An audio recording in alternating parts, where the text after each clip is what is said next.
সোমবারের মধ্যে তুলা আমদানিতে আগাম কর ও প্রতি কেজি সুতা উৎপাদনে নির্ধারিত কর প্রত্যাহার করতে হবে। অন্যথায় বন্দর থেকে কোনো তুলা খালাস হবে না বলে হুঁশিয়ার করেছেন ব্যবসায়ীরা।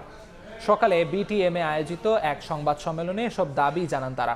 বাংলাদেশের টেক্সটাইল শিল্প ধ্বংসে ভারতের সুদূর প্রসারী পরিকল্পনার ফাঁদে পা না দেওয়ার আহ্বান তাদের।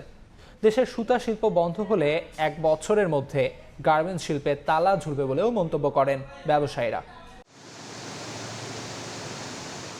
রফতানি পণ্যের কাঁচামাল ঘোষণা দিয়ে সুতা আমদানি করলে সরকারকে দিতে হয় না কোনো শুল্ক, কিন্তু দেশীয় উদ্যোক্তা সুতার কাঁচামাল তুলা আমদানি করলেই দিতে হবে আগাম 2% আয়কর। এছাড়া অভ্যন্তরীণভাবে সুতা উৎপাদনেও প্রতি কেজিতে গুনতে হবে 5 টাকা।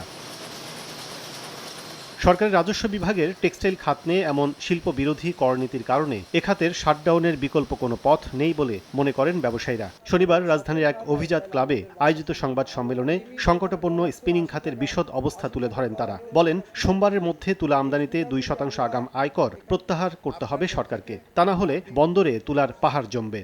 আমি ব্যাংকের ইন্টারেস্ট দিতে পারছি না, আমি ওয়েজেস দিতে পারছি না। আপনি যে আমাকে অ্যাডভান্স ইনকাম ট্যাক্স নিচ্ছেন, আপনার এটা অ্যাডজাস্টমেন্ট করার আপনার কি সেই মেকানিজম আছে?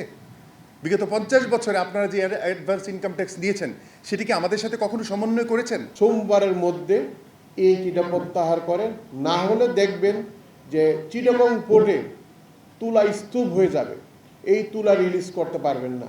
ব্যবসায়ীদের অভিযোগ, গত 5 বছর ধরে দেশের স্পিনিং শিল্প ধ্বংসের চেষ্টা করছে প্রতিযোগী দেশ ভারত। সরকার ভারতকে না দেশে উদ্যোক্তাদের সহায়তা করতে চায় তা নিয়ে প্রশ্ন তুলে তারা বলেন, সুদিন ফেরাতে না পারলে দেশের সুতা শিল্প বন্ধ হতে 2 মাস লাগলেও গার্মেন্টস শিল্প বন্ধ হতে সময় লাগবে মাত্র 1 বছর। আয় হলে কর দিতে কোনো সমস্যা নেই বলেও সরকারকে আশ্বস্ত করেন উদ্যোক্তারা।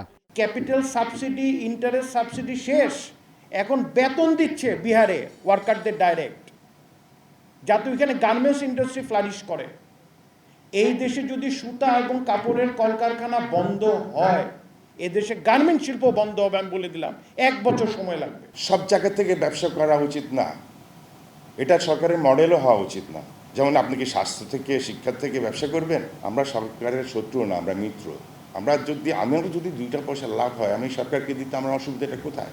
প্রাক বাজেটে নানা বিষয়ে আলোচনা হলেও বাজেটে এর কোনো ইতিবাচক প্রভাব পড়ে না বলেও অভিযোগ করেন ব্যবসায়ীরা। কাজল আব্দুল্লাহ, সময় সংবাদ, ঢাকা।